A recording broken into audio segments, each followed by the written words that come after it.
Hello. Today I'll be discussing research by Palmer, Chiviacowski, and Wulf on enhanced expectancies facilitate golf putting. There's a wide variety of research done on enhanced expectancy, and it's a pretty established method for teaching motor learning.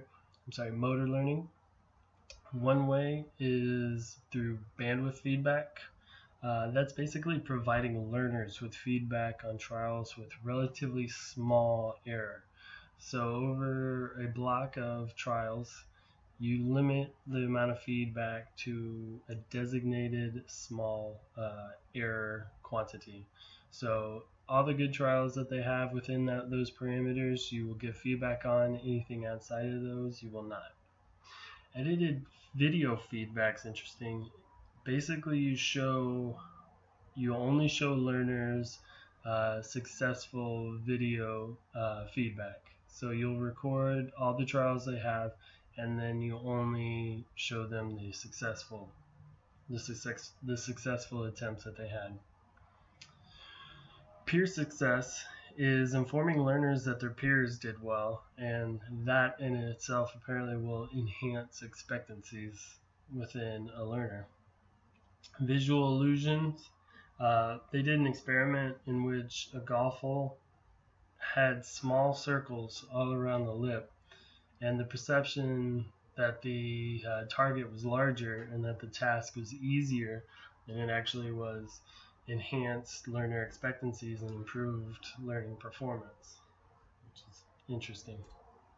So the purpose of this particular study was to examine whether enhancing learners' expectancies by providing them with easy criterion relative to a more difficult one would lead to more effective learning of a golf putting task. So the participants in the study were 34 undergraduate kines students, 12 of which were male, 22 female. The average age was about 24 and a half years old. Standard deviation of 5.2. These participants had little to no experience playing golf, and they were naive to the purpose of the study. So the apparatus and task included, they used standard white golf balls. The target was a 2x2 centimeter square. They putted on green indoor artificial turf. The small circle would be 7 centimeters in diameter, while the large was twice that size, 14 centimeters in diameter. Participants would putt from 150 centimeters away and were instructed to try to make the ball stop as close to the target as possible. Accuracy was measured by a distance between the center of the target and the edge of the ball. So the procedure included participants being assigned randomly to two groups, a large circle group and a small circle group. Putts inside the circle were considered to be good trials, so the participants were instructed to try to land it inside the circles, and if they did so, that was a good trial. They completed a pre-test of 5 trials without the circles, so it's just that 2x2 centimeter square, and then 5 blocks of 10 practice trials with the circles. They would then do a retention test and a transfer test a day later. The transfer test, they pushed the participants 30 extra centimeters away to a total of 180 centimeters away. And then the retention and transfer test was once again just at that 2x2 centimeter square target without circles. In addition to the intrinsic visual feedback that they had by watching their putts, the participants received augmented feedback after each trial, so they were told the distance from the target that their putts were. So initially, that pre-test established that both the groups were pretty close to each other in skill level from the onset. The practice results included almost immediately and then throughout showed that the large circle group were closer to the whole on virtually every trial. Both groups did, in fact, improve as the trials went on, which stands to reason.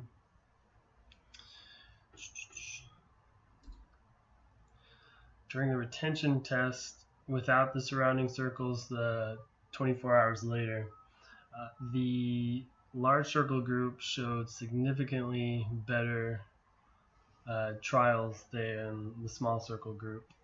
And again, during the transfer test, when they were moved back, once again the large circle group outperformed the small circle group by a fairly significant margin. The large circle group averaged 30.4 centimeters away from the center of the target, while the small circle group averaged 37.9 centimeters away from the target.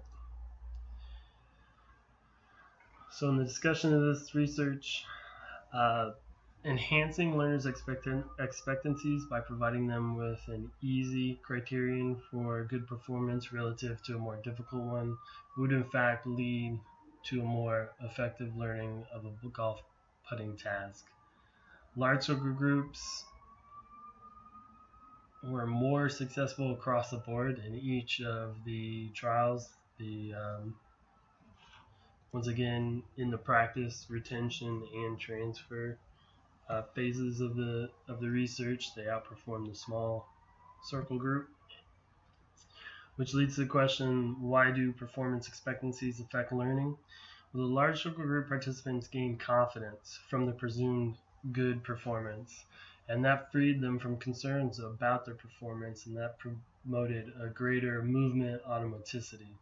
In contrast, the small circle group participants' lack of success caused them to be more conscious of their control. Concerns about performance tend to increase the conscious effect to control their actions and try to improve and perfect the putt. And situations that involve negative feedback or like a perceived lack of success are likely to result in a self-regulatory process that disrupts that automaticity. What it does is it results in inefficient muscular activation. It's also been referred to as micro-choking. So some of the limitations from this research was a lack of a control group. Actually, Morgan did an extension research of this experiment, and she quotes that the lack of a control group begs the question of whether or not did the large circles promote enhanced expectations, or did the small circle group diminish enhanced expectancies? Another limitation includes only using the lack of measures of self-efficacy or perceived competence. So this research only used performance measures without any acknowledgement of self-efficacy or perceived competence throughout. Future studies would be good to include both a control group and a questionnaire or questionnaires throughout the study to get a better understanding of self-efficacy and how it related to performance. So I just want to thank you very much. I appreciate your attention and hope you have a fabulous day.